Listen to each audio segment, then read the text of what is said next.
Hi guys, and welcome to your daily tarot reading for Friday the 5th of November 2021. Happy birthday to my mother who's celebrating her birthday today. Thanks for joining me. I'm going to use the animal tarot cards for this reading. Let's see what the cards have to say about Friday and what the day is going to look like. So I'm just going to shuffle these a few times and see what is going on.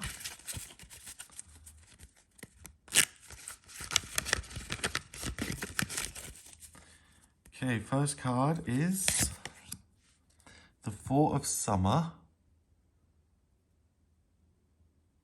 In this deck, they've changed the suits, so swords and pentacles, they've changed that to summer and spring and autumn. So I just have to make sure that I'm reading them correctly. I think the Four of Summer is the Four of Cups, yeah, and that's kind of confirmed by the Two of Summer, the Two of Cups, the Lovebirds. Okay, so what have we got today? We've got a massive amount of emotion and emotional insight. It's interesting, we had a similar spread recently where we had the High Priestess in the middle and we had a water card before it. And it's really about the emotional understanding you've got at the moment about yourself, about your life, your perspective, your own inner dialogue, the way you think. It is being supported and informed by something bigger, something wiser that comes in. And I feel it takes you to a breaking point where you either worry about something so much or you berate yourself internally so much that you actually become aware of it somehow. You're like, wow, this is how I talk to myself. This is really how I'm spending my time. And you get to this point where you say, enough, I'm not going to do this anymore.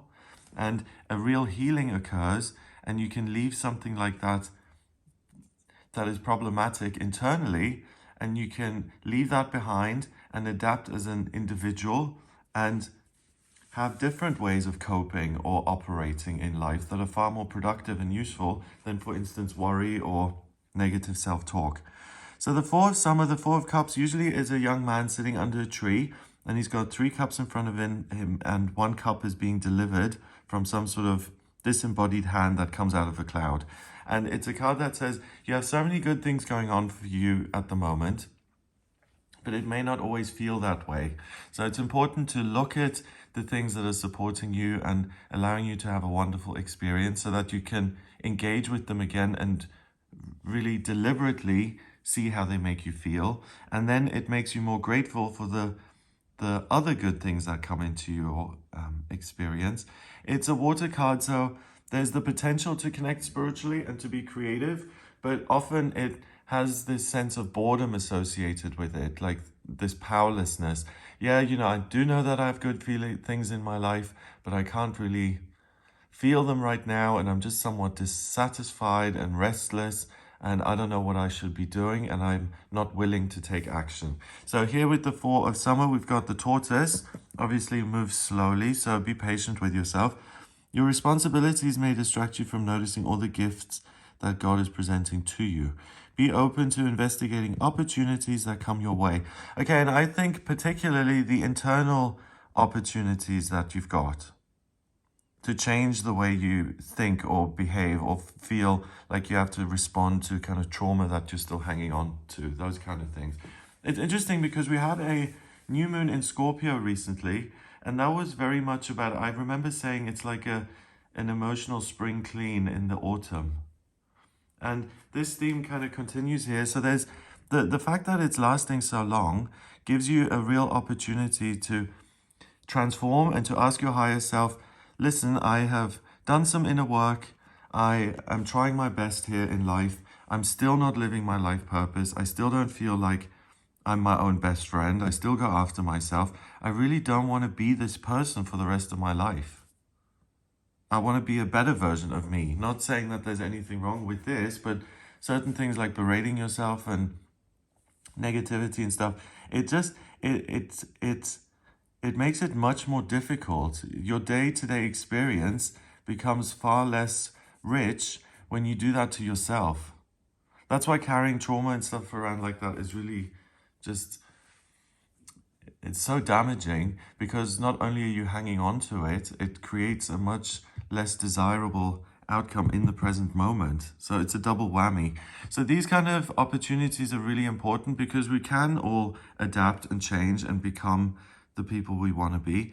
The High Priestess is the second card of the Major Arcana, and it's this innate sense that we all have to connect to something bigger, to tune in and to say, what is my life all about, and what kind of currents do I feel here operating in my life like rivers, and how can I choose and pick one to jump into, and where is it going to take me? It's this natural rhythm that life has, that if you close your eyes and you tap into that, you can feel it or sense it or hear it or whatever it is for you. So here we've got an owl, the owl often associated with wisdom. It's got a scroll here, so it has all the answers. And the owl says this is a time to pause and reflect, not to take action. Trust in your spiritual gifts, as nothing is hidden from your divine intuition. Fab. So yes, look at the things you want to let go of, the negative behavior patterns. And also, that's a nice flip side thing to do along with that, not just looking at the liabilities you want to let go of, but also looking at your assets, particularly your spiritual gift, your creative talent, and say, how can I highlight this? Or how can I minimize the bad stuff and maximize the good stuff? So that's amazing, and the universe has a lot of answers available for you today. Then finally, the Two of Summer. The Two of Summer is like the minor arcana version of the major arcana card, the Lovers. And the Lovers is really about meeting a soulmate. The Two of Cups is about meeting someone who's right for that period in your life. Someone who teaches you something, or who heals you, or brings something that you need, and vice versa. So the Two of Summer, we've got these cute little lovebirds here. You're falling in love or experiencing a deepening of emotion in your current relationship. Marriages or romantic partnerships in distress can still be saved. Don't give up. Okay. So again, I feel the biggest fall in love experience you have on an emotional level, well, actually, it can be with another person, but first and foremost, I think you deepen your understanding of yourself. You feel guided, so you fall in love with the universe, you fall in love with yourself, and you find a way to plan your own healing. And that can be inner or outer. Sometimes someone comes along and they trigger something in you that makes you think, oh, wow, I didn't realize that I had this as part of my personality. This person has held up a mirror to me. And that inspires you and allows you to fall in love with yourself. But sometimes it's an inner process where you look at where you've been, and you try and be grateful for the good things in your life, and that takes you deeper and deeper, and you discover something to be really happy about that resides in you and that you hadn't noticed. So whichever way this happens, via another person coming into your life or you falling in love with yourself, the wisdom of the universe is supporting you in this. You understand yourself to a really amazing, profound extent, and that actually makes you then ready to fall in love. But it's coming at you from everywhere. It's coming from your higher self. It's coming from your emotions, from your personality, your characteristics, and then other people. So there's a lot of love available to you on this day. And I guess first and foremost, it's trying to tidy up the stuff that's harming you internally. So you've got a great opportunity for that. If you feel you've done that 100%, then amazing. Then look at what you could fall in love with in the real world, in terms of other people, in terms of activities, places, things to study and to devote yourself to. Okay, so number-wise, we have the 4 and 2 is 6, and another 2 is 8. 8 is strength in numerology. So you have the strength to actually risk a new relationship, to make yourself vulnerable to another person. And you have the strength to look within and to allow yourself to be guided in a really practical, helpful, and healing way. Because that often takes courage, but you have the willingness and the stamina to engage with that process, and you can really make a lot of changes.